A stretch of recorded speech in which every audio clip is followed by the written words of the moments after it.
Death Valley, and where Manson was keen to sort of manifest his um, taking his family to this oneness with the desert environment. And the police were so off. They were mainly centering on the fact that it was a drug hit. And many of the characters who passed through Cielo Drive especially had big drug connections. And that was what they were centering on. Very interestingly, it's a thing I discovered during the researches for this book, in the La Bianca house. On the refrigerator door was written Helter Skelter, and in the blood of one of the victims. That detail was kept out of the public arena, and I'm actually convinced that if police had reported that Helter Skelter had been written on the La Bianca fridge, the Manson family would have been in, because so many people knew about Manson's Helter Skelter theory. That would have pulled them in. They also knew about Manson, but it was on the car theft charges. It wasn't on anything to do with murder. Amazing that, a week after these horrific murders, they've got their man in custody and they don't know. Yeah. No, they don't know. And as I say, if it had come out into the public arena, I mean, the police knew about it, but it had come into the public arena that Helter Skelter was daubed in blood on a refrigerator. There's many, many people who come in and out of Spahn's ranch and the Manson family would have immediately connected that, and someone would have squealed on that. So that is an extraordinary omission. Absolutely extraordinary. Simon Wells is the author of Coming Down Fast, the biography of Charles Manson. He was eventually arrested and sentenced to death, but as you mentioned, they changed the policy in the United States, and the death penalty was abolished in California. What has his life been like in jail since then? There's been a lot of incidents that he's been involved with. Yes, I mean, he's basically a complete recalcitrant. There's no way that he will bend to prison officialdom in any way. He's regularly placed in what is called the SHU, the SHU or the Hole, Special Housing Unit in Corcoran Prison in California, for infractions against fellow prisoners and prison guards. And he's completely unapologetic about what he's in prison for. It's even at the time he was arrested, the chances of getting parole were possibly zero. I think now they're definitely less than zero. The interesting point, and he will argue this point, that he wasn't actively involved in the murders. He also claims variously that although he was there, he didn't order anyone to do anything. He thinks he's innocent of the crime. Everyone else obviously points to the evidence that he certainly was influential.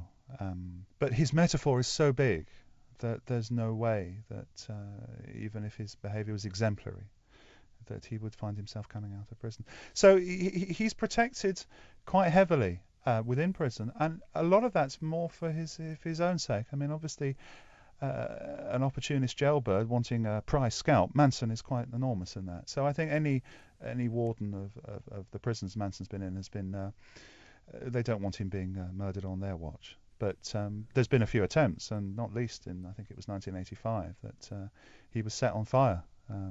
Someone poured paint thinner over him, and so yes, he's very much at home though in the prison environment. I mean, it's where he grew up, and that's where he honed his talent. So I don't think it's that much of a hardship for him. I mean, Vincent Bugliosi, the prosecutor, said to me that it's he felt Manson's beaten the rap. It's where he's happy at home, in prison. So. The other notorious ones, Susan Atkins has just died, Leslie Van Houten is in prison, Patricia Krenwinkel as well, they will never get out, Tex Watson probably also will never get out. There are many people, though, that were involved with the Manson family over the years. I mean, there were a lot of people who came and went at the ranch and were influenced by Manson. Linda Kasabian, who was there for both nights of murders. She didn't commit the murders, but she drove the car on both nights. She's out there somewhere. There are plenty of Manson family devotees, probably don't believe in Charlie anymore, but they are out there living normal suburban lives, you would think.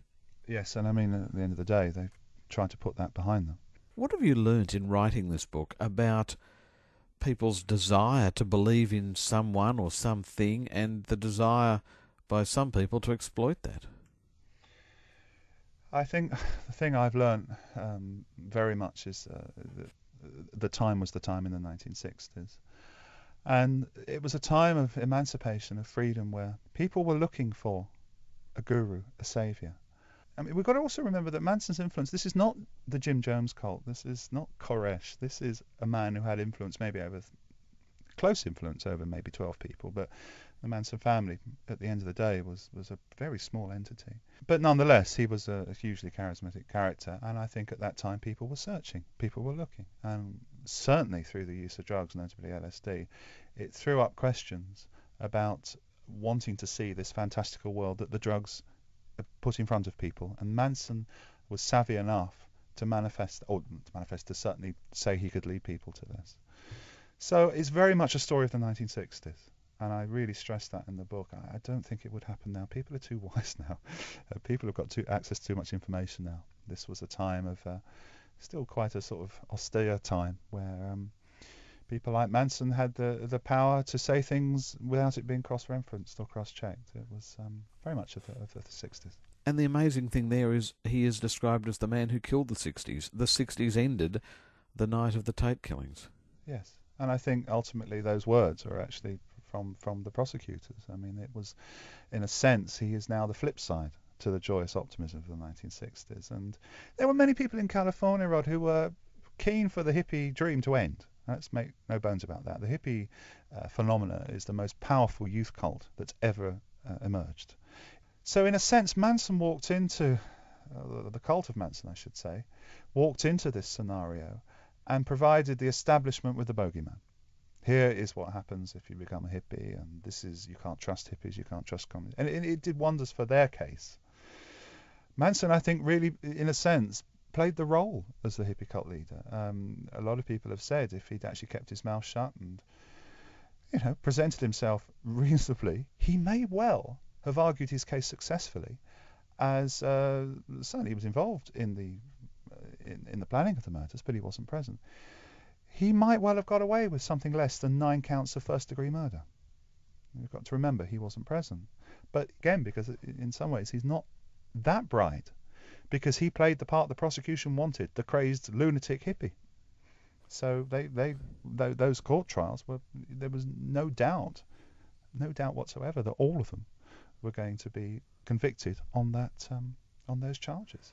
Does anyone believe in him anymore? Are there any followers still there? Well, Squeaky Fromm, who was released remarkably from jail the week after the 40th anniversary of the murders, we believe that she's still loyal to Manson, but she's made no public statements in support of him for quite a few years. Sandra Good, who was a vociferous supporter of Manson, has made no statements in support of Manson, despite hosting a website for him in the early part of the 2000s. So I don't know.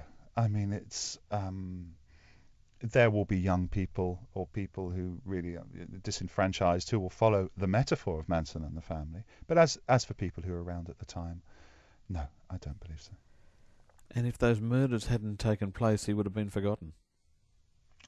I would go further to say if Sharon, and forgive me for saying this, but I would go further than saying if Sharon Tate wasn't in those murders, you and I wouldn't be talking about this now. And that's a very hard thing to say, but ultimately it's the celebrity nature of the killing which has elevated this to the crime of the 20th century. It really has. Murders happen in LA every day. Drug murders happen in LA every day. Turf wars. Yeah, I mean, one could go on. I mean, I looked at the murder figures for Los Angeles from 1967. They're nothing less than shocking. But put Hollywood in this, and you take it to another